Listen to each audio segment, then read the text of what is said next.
asalaamaaleykum chers internautes de la KS TV ñuy amaat mbégte bu baax di dellu si waat ak yéen ci seen émission Le Citoyen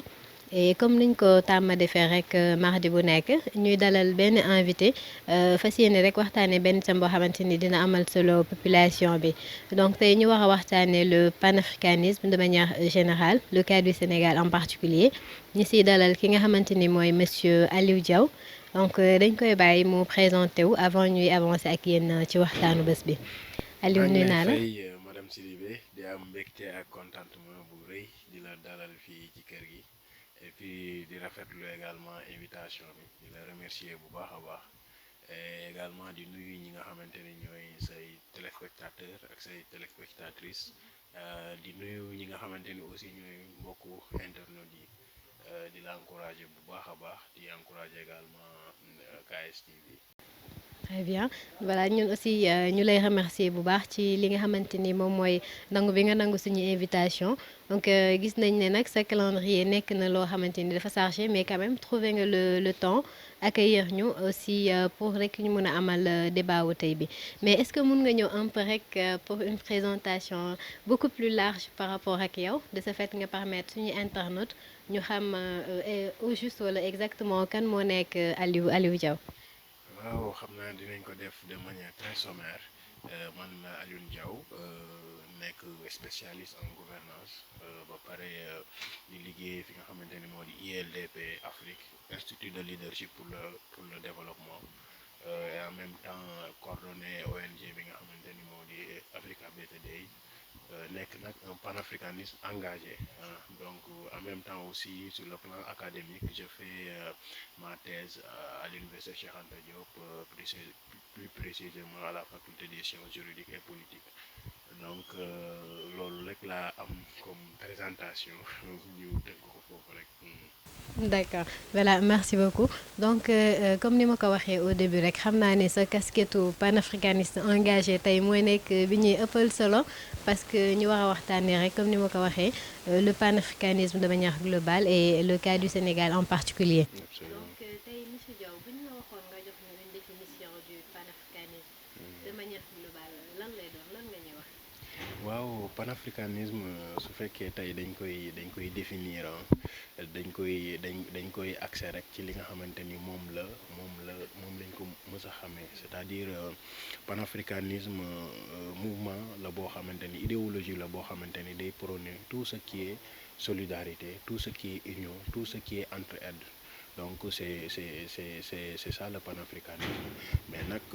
comme ni ma ko faral di waxee rek contexte yi évolué na maintenant panafricanisme bi nga xamante ni tey moo fi nekk dafa nekk panafricanisme boo xam ne dañ définition bu muy jël mooy croire en l'Afrique croire à la renaissance africaine croire aux États-Unis d'Afrique ñett yooyu ñooy tënk fu mu toll nii fii ñun toll nii loolu mooy panafricanisme mais nag bu ñu fàtte ni dafa évoluer parce que comme ni ma koy faral di waxee dañu nekkoon ci panafricanisme boo xamante ni c'était un panafricanisme défensif maintenant nous sommes dans un panafricanisme offensif donc il y a une dichotomie qu'il faut vraiment quand même comprendre pour pouvoir donner une définition assez voilà normale. D'accord. Voilà, c'est bon. Et c'est très normal parce que, comme on l'avait dit, le panafricanisme est un concept. Donc, c'est une manière de voir. Donc, mënul nekk loo xam ne day am benn définition bu exact mais quand même une définition boo xamante ni dina permettre suñuy internautes et toutes les personnes qui vont nous suivre d'avoir benn aperçu ak am aussi benn compréhension par rapport au thème d'aujourd'hui. Maintenant dama gis ci sa wax léegi ngay wax d'un panafricanisme bu jóge ci défensif ñëw ci panafricanisme boo xamante ni c'est d'ordre offensif est-ce que mën nga expliquer un peu li waral ñaari conception yooyu. waaw c'est juste pour vous dire que ni y a une évolution parce que suñu xoolee le panafricanisme n'est plus ce qu'il était parce que suñu xoolee ñi nga xamante ni mooy précurseurs yi ñoom bañ koy def c'était pour la défense de l'homme noir de l'Africain des afro-descendants parce que bu ñu fàtte ni le panafricanisme n'est pas né en Afrique le panafricanisme est né en Amérique ce sont des Américains, des Caribéens ñoom ñoo porter le combat ba ñi nga xamante ni également ñibbisi nañu ak ñi nga xamante ni ñoo nekk Afrique porter le combat. Donc le panafricanisme est né dans la diaspora. Moment yooyu nag mu juddoo gars yi ñu ngi doon jéem a taxaw di défendre li nga xamante ni moo di identité noire, mooy li nga xamante ni mooy sunu culture, di défendre li nga xamante ni moo di l'homme noir ak ñi nga xamante ni également ñooy afro-descendants yi. Donc loolu moo tax ñoom défense boobu ñu nekkoon c'était ça. Bu fekkee sax ñëpp gis nañu bon ba léegi am na sax, mais c'est moins visible maintenant nag su fekkee panafricanisme bi nga xamante ni moom la ñu gis tey dafa jógee fële évoluer ba ci panafricanisme offensive, panafricanisme boo xamante ni day traiter ay thèmes de l'heure, ay sujets yoo xamante ni ça concerne tous les Africains, ça concerne l'Africain, ça concerne même l'homme noir. Récemment on a vu que événement yi nga xamante ni événement yu amoon États-Unis avec l'assassinat de George Floyd, da nga gis africains yëpp jóg xeex taxaw, et puis ñu doon ñoo xamante ni dañu exiger seen ay droits. Nekkatul loo xamante ni daal bon dañu nekk toujours dans une posture défensive, mais nous sommes dans une posture offensive boo xamante ni dañu réclamer suñuy droit, di xeex li nga xamante ni moo di États-Unis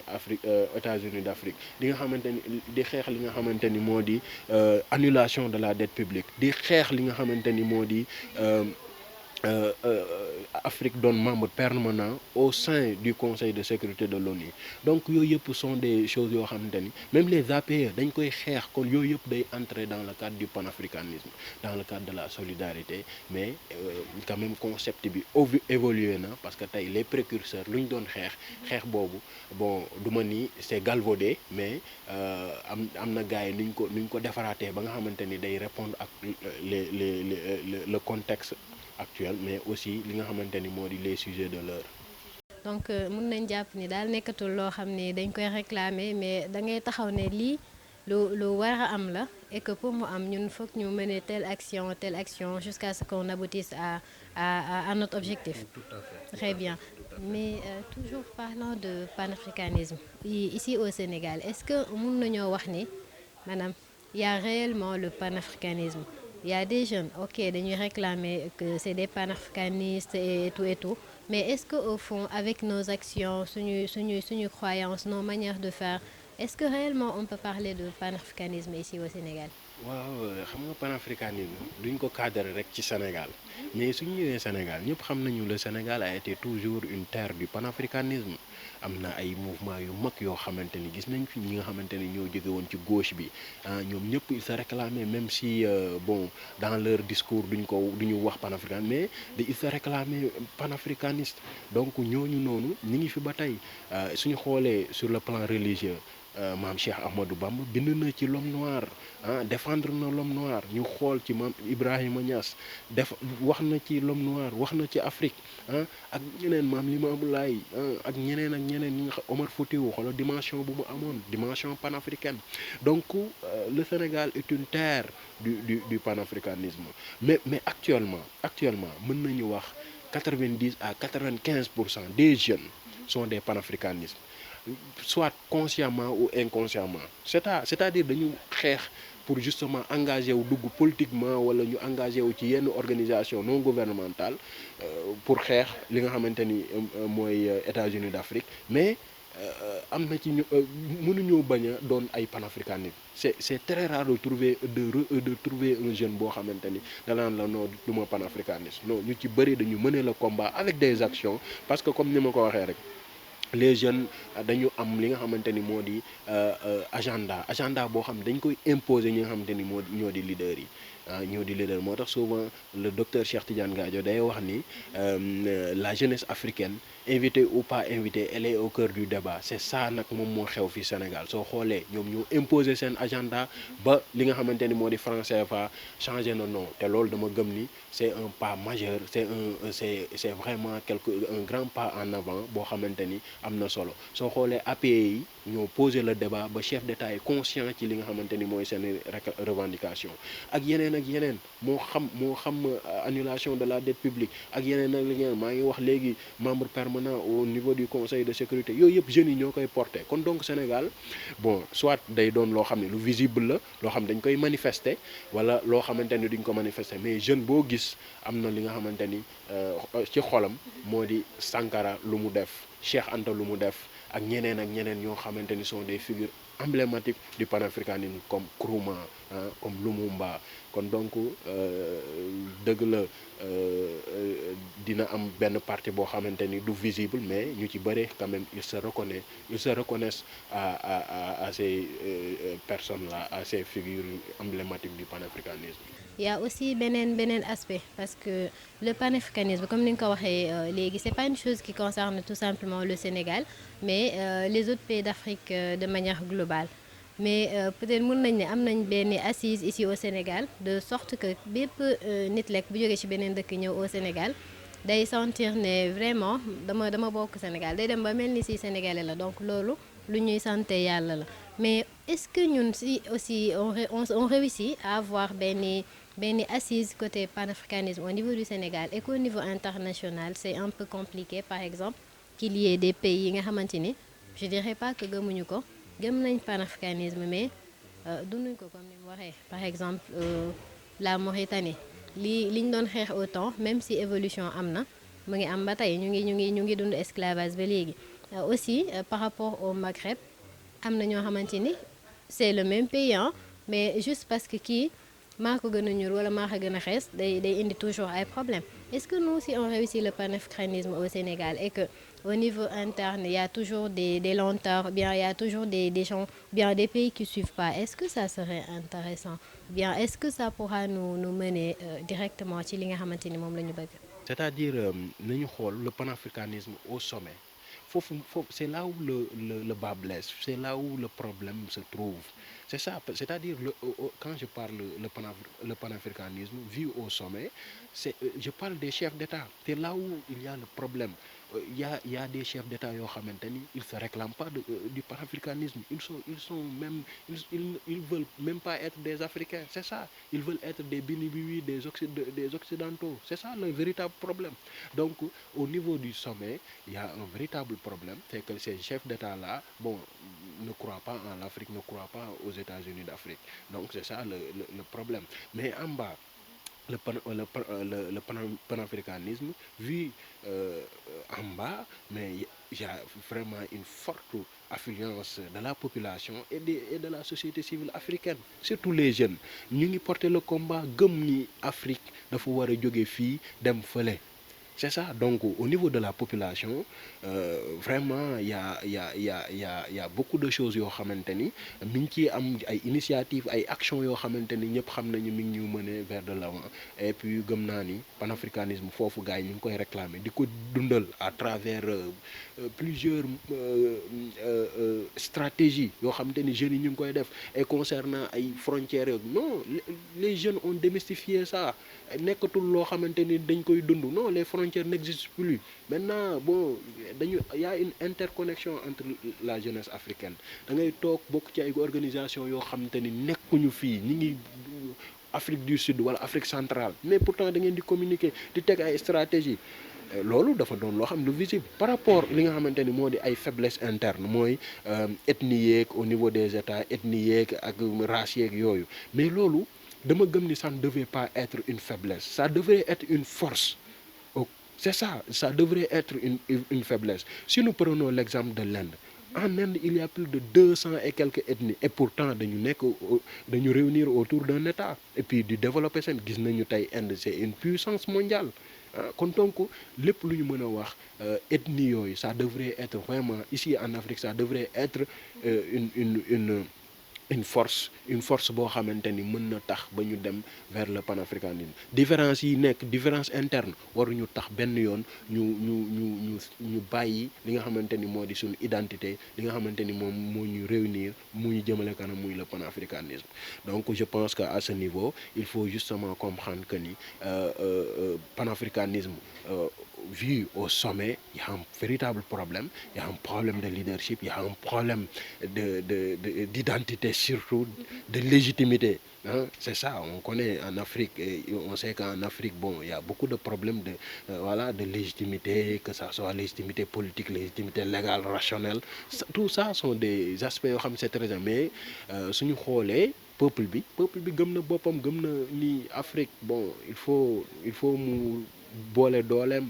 xeex dem ci kanam. Mais tout à l'heure da nga wax lu am solo côté Inde par exemple ñoom à leur niveau am nañu plus de 200 ethnies mais quand même ils arrivent à vivre normalement en communauté mais est-ce que c'est le cas pour ñun africains parce que je me dis que ñun suñu unité dina xaw a metti du moment où bu nekkee ni dafa am un problème boo xamante ni ça concerne un pays d'Afrique pour que africains yi dajaloo rek def le maximum pour éradiquer ou bien pour venir en aide le pays en question il faut que mu am benn aide occidentale wala des puissances occidentales taper sur la table pour que affaire yi commencer bouger commencer yëngatu mais sur la base de ça est-ce qu'on peut continuer de parler de panafricanisme d'unité africaine. Non mais loolu damay comprendre sa question mais bu ñu fàtte ni li nga xamante ni moo di ethnie yi ak yooyu yëpp ça ne pose pas de problème en Afrique mais le problème mooy y a des forces allogènes des forces étrangères yoo xamante ni ñooy ñëw immiscé wu suñu biir ba créer ay problèmes xoolal guerre yu bëri guerre yi nga xamante ni sont des guerres intra-étatiques mooy yi nga xamante ni ñoo nekk ci biir état bi te ay tribus ak ay ethnies ñoo koy indi mais xoolal y a toujours l'intervention de la puissance étrangère c'est ça donc étrangers yi ñooy ñëw jaxase ñu sunu biir ba pare taxaw di ñu xool mais madame Sidibé soo xoolee ñun nu ñu sunu société nu mu configuré wu fii au Sénégal mais joolaa bi day tooñ séeréer bi tukulóor bi tooñ pël bi donc on n'a pas ces genres de problème mais malheureusement dañuy ñëw créer ci fexe ba jéem a utiliser lii comme ay faiblesse jéem a dugg suñu diggante ba ñu am problème après ñoom ñu ñëw def les sapeurs-pompiers c'est un véritable problème mais nag loolu dafa dem ba ci sommet bi parce que tey bu fekkoon Mali ñun déggoo woon nañu comme ni ma koy faral di waxee am benn défense commune boo xamante ni dina former ay hommes yoo xam dañu pare pour xeex li nga xamante ni moo di terrorisme tey terrorisme ñëpp xam nañu phénomène la boo xam ne c'est devenu un phénomène mondial te damay wax ni en 1884 Bismarck chancelier allemand boobu ba mu jëlee kartam di tracer Afrique di ko séddale occidentaux yi noonu la terroristes yi ñëwee en Afrique di ko séddale seen bopp kon donc il faut vraiment que nous soyons stratèges il faut que nous soyons stratégiques xeex li nga xamante ni moo di terrorisme suñu xoolee Mali est devenu l'épicentre du terrorisme te loolu problème la te loolu yëpp nag suñu amoon défense commune bu normal boo xamante ni dafay pare pour xeex pour dem Mali génne su fekkoon loolu lañ njëkkee du am problème mais suñu organisation sous-régionale yi dañu am problème dañu nekk foofu ay question de personnes ay lenteurs yoo xam ne kenn mënu ko expliquer pour vous donner un exemple au Mali par exemple il a fallu plus de 43 réunions de la CEDEAO pour que ñu intervenir alors que dañu xaar sax ba français yi intervenir ñu soog a dem intervenir ça c'est inadmissible su fekkoon tey nous étions bien organisés mais on allait vraiment résoudre ce problème-là depuis le début mais malheureusement bon on est toujours dans une posture attentiste boo xam ne kenn xamul mu demee te loolu nag problème bi mooy les chefs d'État parce que suñu gëmoon Afrique génnee une parcelle de leur légitimité pour joxe ko pour justement ñu créer li nga xamante ni moo di benn état fédéral boo xamante ni dina mën a prendre en compte lii ñu naan défense commune diplomatie commune commerce extérieur commun ak li nga xamante ni moo di lépp loo xamante ni ay stratégie la ñu jéem ko fexe ñu boole ko mais malheureusement bon ku nekk day ñëw def li bon de manière vraiment très éparpillée ku nekk day ñëw def à la limite day doon lu docteur Gadio wax les chevauchées individuelles mènent aux échecs collectifs c'est ça ku nekk su ñëwee taxaw wax benn waxam mais après ñun ñëppay mujj kii nekk ci guuta boo xamante ni duñ ci génn par exemple Chine war a organiser benn sommet Chine Afrique nga gis ni chef d'État yëpp africain yëpp plus de 50 et quelques états ñoom ñëppay dem en Chine bu ñu demee nag benn représentant wala benn président Chine mooy taxaw autour moom mooy toog ci table bi léegi ñoom plus de 50 et quelques états ku ci nekk toog ku nekk nag da ngay représenter sa état soo ñëwee taxaw naan non soxla naa lii soxla naa énergie soxla naa ndox soxla naa engrais soxla naa yoo xamante ni ku nekk wax soxlaam à la limite psychologiquement mais loolu da ngay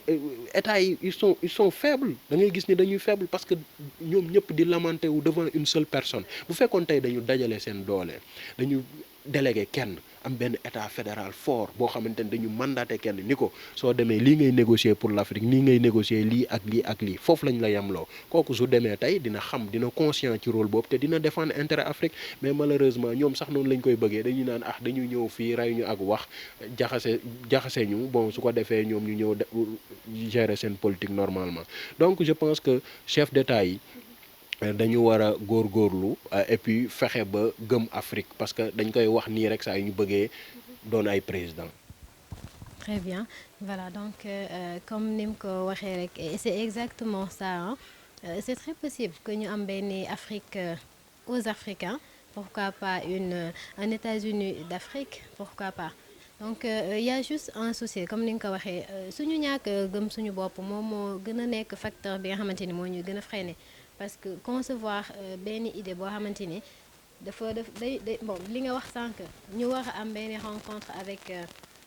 la Chine ñu regrouper tout un ensemble de chefs d'État de représentants pour benn nit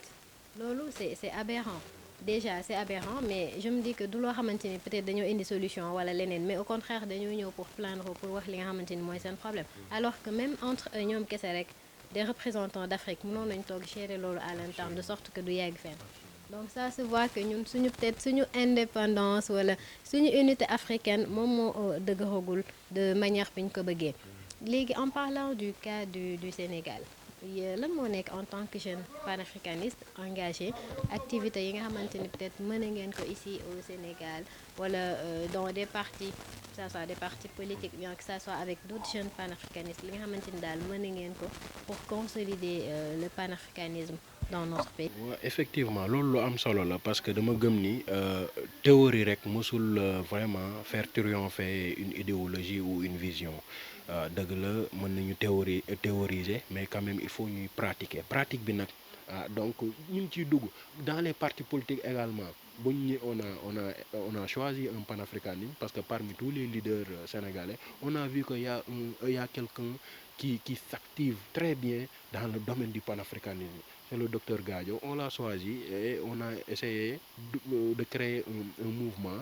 JPAC, jeunesse panafricaine autour de Gadio pour justement soutenir ko ci idéologie bi nga xamante ni moom la am vision bi mu am ci Sénégal pardon am ko ci Afrique donc kooku noonu ñu gëm ni bon war na mën a changer parce que suñu nekkee naan panafricaniste lañ panafricanisme te dugguñu ci benn instance de décision mais duñu mës a egg au sommet te le pouvoir pour exercer ko il faut nga def politique à travers la politique nga dem au sommet doxal sa vision loolu nag moo tax ma naan jeune panafricaniste yi il faut ñu dugg ci parti politique yi dugg ci instance de décision yi parce que tey lu ñu leen joxul dañ ko war a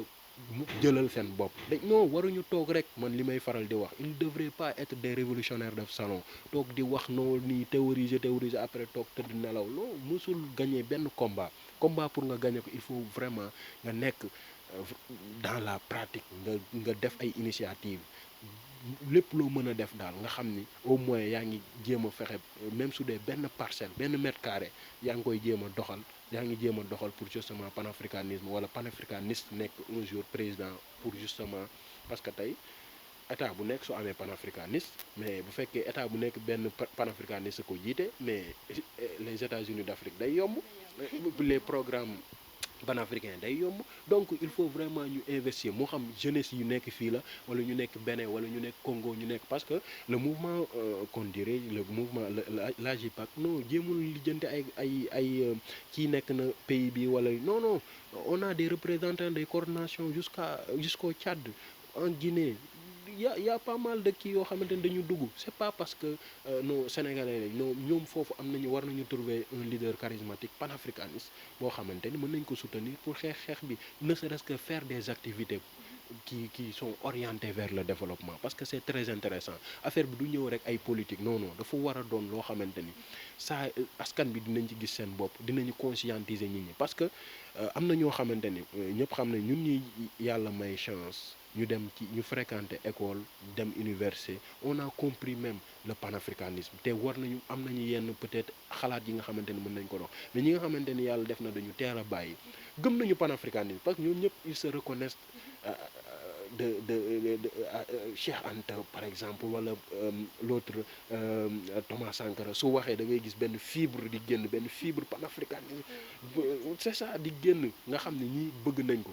mais peut-être ñun ñi nga xamante ni yàlla may nañu tuuti xalaat te pourtant sax ci ñoom da ngay gis ñoo xamante ni ils ont vraiment d'excellentes idées yoo xamante ni dañuy ñëw dañ koy wax dañ koy partager ak yow da nga naan non kii idées yi fan la ko jëlee donc ñun ñëpp suñu leen sensibiliser rek ñu créer benn synergie boo xamante ni synergie d'action ak initiative lay doon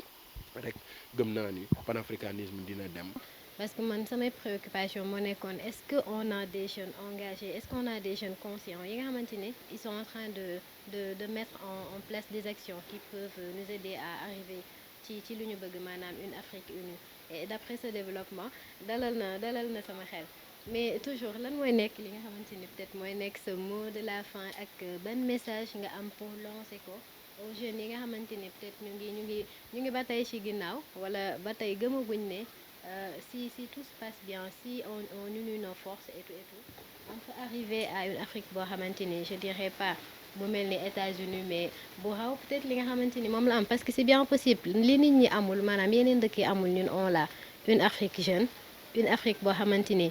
c'est prospère parce que li ñu soxla yëpp pour construire benn état bu dëgër on l'a. Ban message ngay lancer à ces jeunes là ak lan mooy nekkaale ce mot de la fin aussi. non justement rek di wax ni les jeunes ñu leen ça doit changer lu tax mu war a changer mooy un tiers des ressources naturelles prouvées dañu nekk fii Afrique plus de 65% terre arable yi nga xamante ni tey soo ci jiwee mu sax mu gàncax gi naat dafa nekk Afrique je pense que suñu conscient ci loolu rek tey jii dinañ dem fu sore tey jii jeunesse bi ban xoolal sur le plan démographique nan la jeunesse bi amee doole pourquoi jeunesse boobu nag dañu war a former wu li may lancer jeunes yi mooy il faut ñu indigner wu la jeunesse doit s'indigner d'abord étonnement fu mu am rek avancement dina am parce que soo étonné yow sur ton sort sur ta situation mais di nga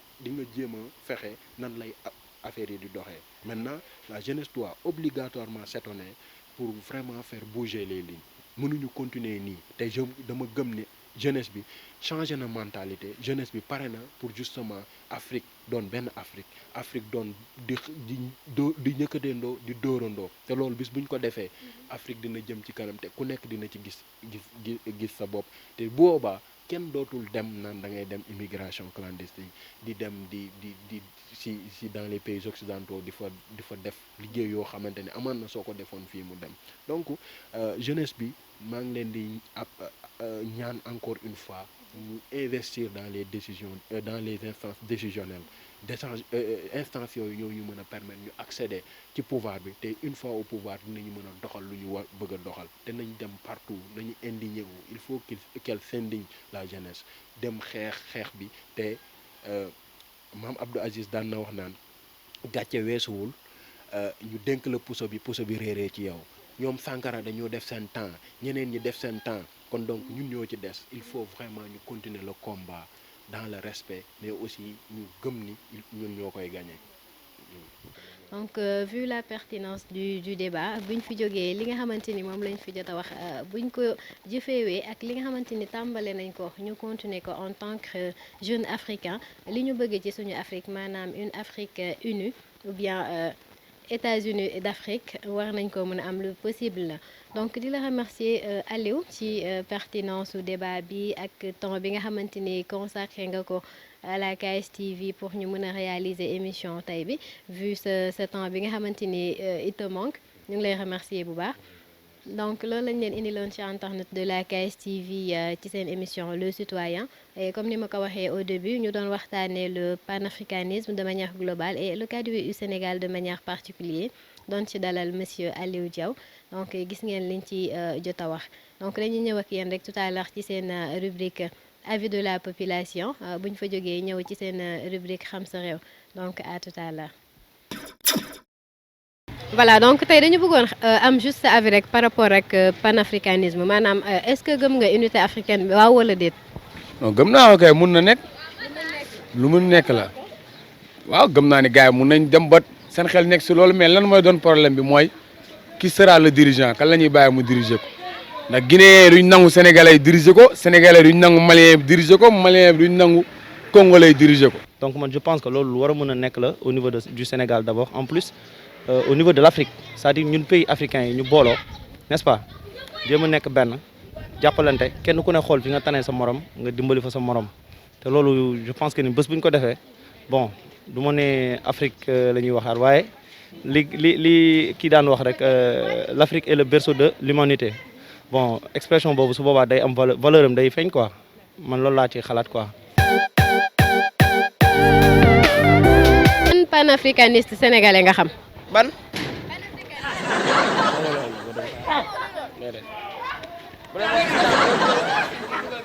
question la am jaru ngeen ma seen naa kay xam nga laa bëgg nga wax ma ban panafricaniste sénégalais nga xam. man Voilà chers internautes de la KS TV donc loolu lañ leen indiloon tey ci seen émission Le Citoyen et comme ni ma leen ko waxee au début rek ñu doon waxtaanee li nga xamante ni mooy le panafricanisme de manière générale et le cas du Sénégal de manière particulière donc ñu ci doon dalal ki nga xamante ni moom mooy Aliou Diaw nekk un jeune engagé un panafricaniste engagé et par rapport à ce qui concerne le panafricanisme en Afrique gis ngeen lim ci wax au Sénégal aussi gis ngeen lim ci wax donc mu nekk koo xam ne nag gëm na ni le panafricanisme africain mën na nekk l'Afrique aux Africains et un état d'Afrique réuni maanaam une Afrique boo xamante ni daal dañuy booloo nekk benn ba lépp li nga xamante ni moom lañ ci bëgg ñu am ko ci mën na nekk de même il y a des jeunes yoo xamante ni jàpp nañ ne lu mën a nekk la seulement benn problème mooy am mooy maanaam kan moo war a jiite Afrique ak kan moo war a jiite maanaam bu ñëpp dajalowee donc liñ ci wax comme perspective ak li nga xamante ni moom la ñu war a def comme action pour mën a aboutir à une Afrique réunie une Afrique unie dégg nañ ko que lépp loo xamante ni action la wala benn action bu ñu war a mëne la wala mu am loo xam ne rek wax nañ ko mën a def pour arriver à une Afrique unie wax na ko donc liñ ci war a jàpp rek mooy jël lépp lu important ci li ñu wax ci débat bi ñu jéem ko adopté jéem ko doxalee ba li nga xamante ni mooy une Afrique unie ñu mën koo am donc ñu indiloon leen rek beneen rubrique bi nga xamante ni moom mooy xam sa réew noonu laajte population bi ñan ñooy panafricanistes africains yi sénégalais yi de manière particulière et gis nañ nu mu demee ça veut dire que la plupart xamuñu réellement ñan ñooy panafricanistes sénégalais yi donc pour réponse on va tout simplement citer ñi nga xamante ni mooy Cheikh Anta Diop pourquoi pas Cheikh Tidiane Gadio Cheikh Ahmadou Bamba parce que de toujours seeni combat ci côté boobu la demoon ku mel ni Cheikh Omar Foutiyou Tall donc par rapport ak ñeneen ñi va falloir def ay recherche pour mën leen a xam donc loolu lañ leen indi woon de manière globale ci internet de la KS TV ci seen émission Le Citoyen donc di leen jox rek dig daje beneen yoon ci beneen numéro ak yeneen invité ñuy remercier waat encore une fois au passage ki nga xamante ni moom mooy monsieur Diaw Aliou ci acceptation bi nga xamante ni moom la accepté suñu invitation ak pertinence su débat am donc d'ici là soyez de très bons citoyens et rendez-vous à très bientôt merci beaucoup